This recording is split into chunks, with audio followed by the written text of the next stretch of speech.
If you have no idea where to begin with managing your weight, stick around for the number one rule I followed when losing weight after both my pregnancies. Hello, everybody. My name is Jeanette Gennaro, and I'm a personal trainer and creator of The Naked Formula, where we encourage you to strip your lifestyle so you can live well in all of life's areas.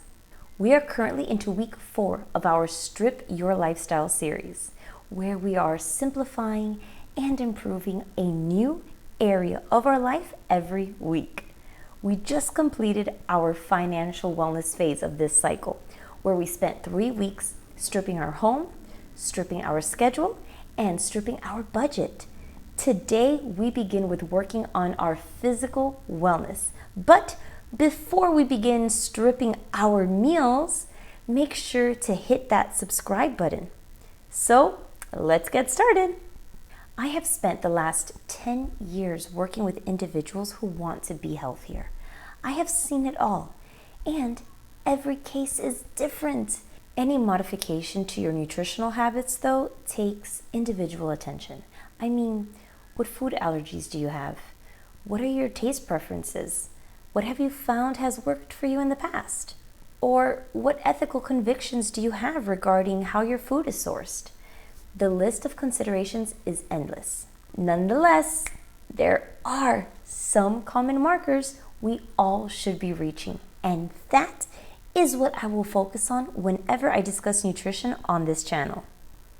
This week's exercise will center around 2 goals I want you to set for yourself when it comes to all your meals and all your snacks. The first is the absolute one rule I followed to manage my weight after my pregnancies. Control your portions. This will cover things like going back for seconds, piling food high on your plate, ordering large portions, and other habits that will lead to overeating.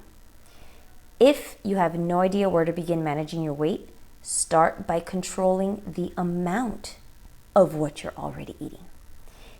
This will not require you buying anything or getting used to any new foods. By doing this, you will be removing a lot of the obstacles that are associated with starting a new diet, making it easier for you to stick with it. You're not changing what you're eating.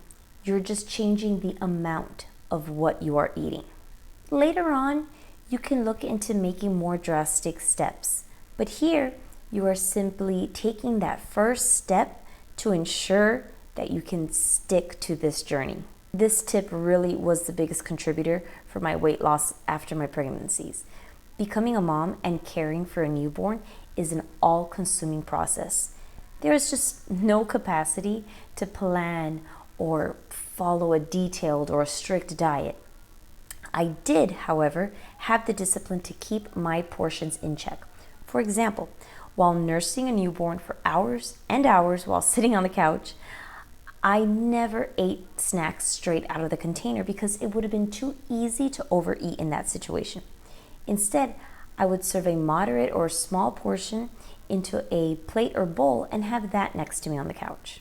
So, our first goal this week is to have small to moderate portions of what you are already eating.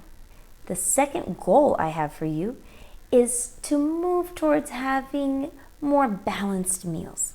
By balanced meals, I mean meals containing all 3 of the macronutrients: protein, fat, and carbohydrates. Having balanced meals will keep your blood sugar steady.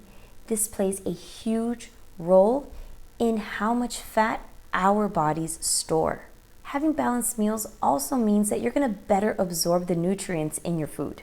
Now that we have our 2 goals in mind, let's start off with the steps you're going to take to complete this week's exercise. Step number 1, moving forward, I want you to be mindful of your portion sizes. For example, serve yourself no more than what would fit on a salad plate. And don't go for seconds, especially for desserts and sweets.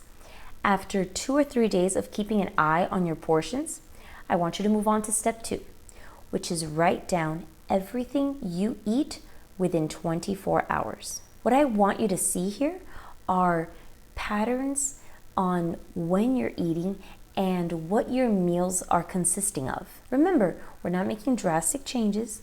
We're just starting with a clear picture of what is happening with your diet.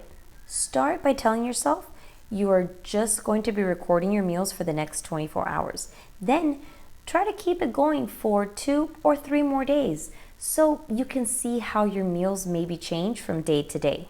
Step number 3. Fill in this sheet with the information you have from your food journal. Simply write in the time and what you ate.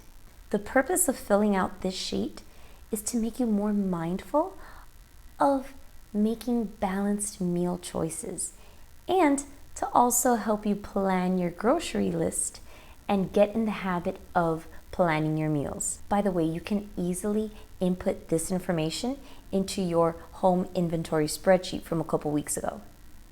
As you are filling in your meals and the ingredients within those meals, you're going to see if you're having some meals which are too heavy on carbs or perhaps that don't have any healthy fats in them whatsoever. Step number 4. The modifications that I want you to slowly make to these meals are to switch out simple carbs to complex carbs. What you're going to be looking for are carbs that are closest to their whole state. This will be, for example, brown rice, whole grain pasta, or breads that are made with whole, or you can think of this as the entire grain. Now, these carbs do not, I repeat, do not have less calories than their more processed counterparts, but they still have their fiber. So your body will digest them more slowly, thus avoiding the spike in your blood sugar levels that occurs with processed carbs, which, as I mentioned earlier, this spike in the blood sugar levels may lead to your body storing more fat. Healthy fats also play a role in stabilizing your blood sugar levels. Your body also needs them to absorb fat-soluble vitamins found in your food. Chia seeds are one of the easiest ways to add healthy fats to your diet. And in case you've tried chia seeds in the past and you're not a huge fan of their texture, they do sell chia seeds that have been ground up, so it's much easier for you to sneak them into your meals. Nuts and avocados are also great sources for healthy fats. What you want to be careful with is the fat that is found in high concentration in cheese, ice cream, pizza, and in animal products. This is called saturated fat, and it is damaging to the walls of our arteries. Trans fat is another dangerous fat that is damaging to our body. It is added to food to stabilize the fat while it's sitting on the shelves. Trans fat, for example, is what keeps that white cream snug inside of those chocolate cookies, which shall remain nameless, but you know which ones I'm talking about. Moving on to protein. Your body uses protein as a building block, and it's also very slowly digested, helping to keep your blood sugar levels balanced when eaten along with other carbohydrates. I just gave you the simplest crash course in macronutrients. I don't want to overwhelm you with information this week, so we're going to leave it there. But just to recap, the 2 goals that we are working on is to keep our portions in check and moving towards more balanced meals, and as we do so, making some modifications to include healthier ingredients. Thank you so much for watching. If you found this video helpful and you like this type of content, please consider subscribing. Now, here are some other videos that you can watch, and until next week, bye!